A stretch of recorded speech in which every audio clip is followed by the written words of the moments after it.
Les coups de filet de la police, supprésumés criminels, sont arrêtés en ville de Bunia et présentés ce mercredi au gouverneur militaire. Parmi eux, 3 éléments de la milice Zahir Mapi, dont un policier déguisé en milice appréhendé avec 2 armes AK-47 et 2 éclaireurs de M23 venus à mission d'espionnage en Ituri, a dit le commissaire divisionnaire adjoint Ngoïsengelua Seguin, responsable de la PNC Ituri. L'enquête continue pour démanteler tous les réseaux qui se préparaient à déstabiliser votre province. Justin Bahati, l'un des malfaiteurs, a été arrêté pour avoir véhiculé des fausses alertes au nom du gouverneur dont le mobile est de s'aimer la haine communautaire, diviser les Ituriens ainsi qu'opposer l'autorité militaire à sa population à cette période où les forces armées sont résolument engagées à mettre hors d'état de nuire les ennemis de la paix. Il reconnaît ses fautes et demande pardon.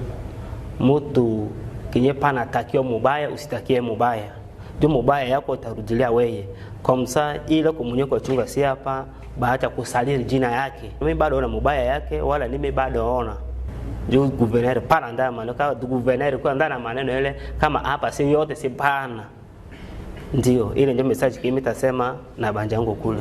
Le lieutenant général Luboya Kashamadjoni prévient que ce n'est qu'un échantillon car la traque de criminels et des tireurs de ficelles se poursuit. Notre police, notre armée ne dort pas.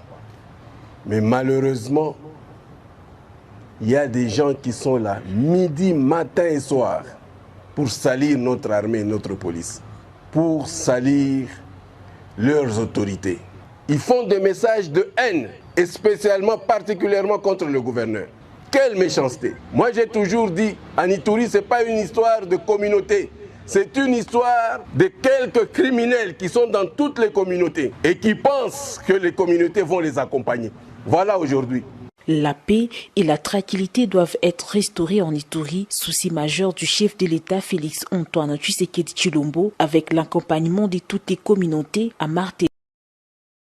Première visite de travail du chef d'état-major général au centre d'instruction de Moura, Ali Kassi, dans le Haut-Katanga. Le lieutenant général Thio Esonge Sacristian est allé se rendre compte de l'état actuel de ces centres appelés à accueillir bientôt 5000 recrues. Au cours de cette visite, 3 exposés ont été présentés à l'autorité. D'abord par le colonel Ikomo Bienvenu, commandant de l'école des sous-officiers de Moura et commandant de place, et du colonel Zanzate Semba, commandant du centre d'instruction de Moura, enfin par le colonel Kileni Zanzu Victor, commandant de l'école du génie militaire d'Eli Kassi. Le chef d'état-major général a félicité les cadres de ces 3 structures de formation des FARDC pour les bons maintien en l'état de ces écoles. Dans sa communication, il a magnifié la vision et la détermination du président de la République, commandant suprême des FARDC, d'assurer la montée en puissance de notre outil de défense. Vous devez savoir une chose, au jour d'aujourd'hui, le chef a décidé sur la montée en puissance de cette armée. Moi, je pense que la montée en puissance, c'est à partir de la base, c'est à partir de la formation. Raison pour laquelle nous sommes là, c'est juste pour parler des recrues, parler des sous-officiers. Les plans que nous avons tracés à Kinshasa, il fallait d'abord compléter à la base de Kitona et ici à Moura 5000 hommes. Aussi, le numéro 1 de l'armée a donné quelques orientations au commandant du centre d'instruction de Moura. D'ici là, vous devez maintenant former les jeunes. Et avant que les jeunes viennent, il faut que la logistique précède. Vous aurez et les lits, les matelas, les couvertures, la ration pour déjà 3 mois. Après Kitona, où se trouvent plus de 10 200 nouvelles recrues en formation, le chef d'état-major général est venu personnellement ici au centre d'instruction de Moura Ali Kassi pour assurer la prise en charge de 5000 autres nouvelles recrues qui seront bientôt en formation ici pour concrétiser la vision du chef de l'État de faire des FARDC d'une armée professionnelle, le plan de la réforme dans son trinôme fait qu'à savoir formation, équipement, casernement est en marche. Avec cette détermination du chef de l'État, les FARDC entrent de plein pied dans une phase de professionnalisation accrue. Quiconque va s'y frotter sera anéanti.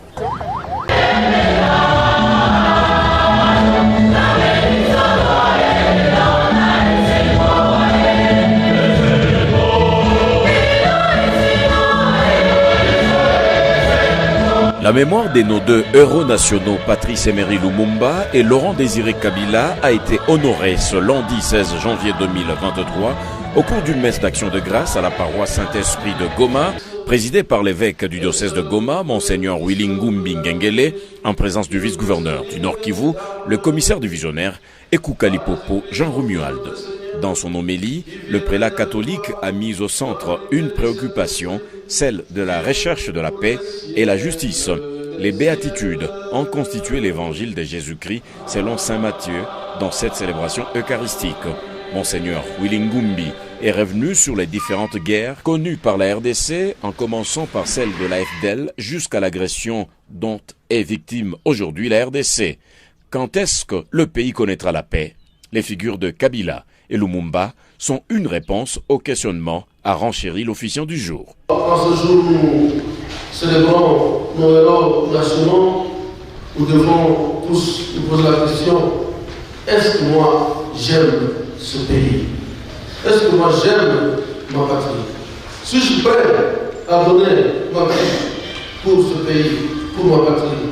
Suis-je prêt à donner ma vie pour l'intérêt commun? Au-delà de le clivage sur le plan national, ce clivage d'ordre tribal, d'ordre partisan, d'ordre ethnique, suis-je prêt? Il s'est signalé qu'au cours de cette messe, il était aussi question de prier pour toutes les victimes de l'explosion de Kasindi. Nous devons nous approprier cet état d'esprit et aujourd'hui faire un serment devant l'Éternel, devant la population congolaise ici réunie, devant la table de Dieu, que nous aussi, nous allons lutter pour que l'ennemi s'en aille, pour que le peuple congolais puisse reprendre sa liberté d'action, puisse reprendre son courage, car nous avons été longuement martyrisés. Chacun de nous doit lutter pour que le pays puisse recouvrer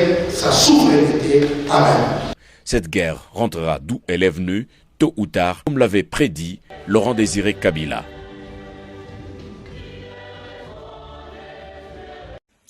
C'est avec regret que nous venons d'apprendre à partir de la Suède la triste nouvelle de l'attentat perpétré au sein de notre église de Lubiri à Kasindi, causant la mort de plusieurs personnes et beaucoup de blessés. Nous déplorons cette situation et je demande à toutes les églises de la 8e CEPAC de prier pour les familles éprouvées. Je demande à tous les chrétiens de la CEPAC de garder calme. J'espère que l'État est en train de s'en occuper. Nous prions le Seigneur pour que le cœur, les âmes des illustres disparus se reposent en paix. Merci beaucoup.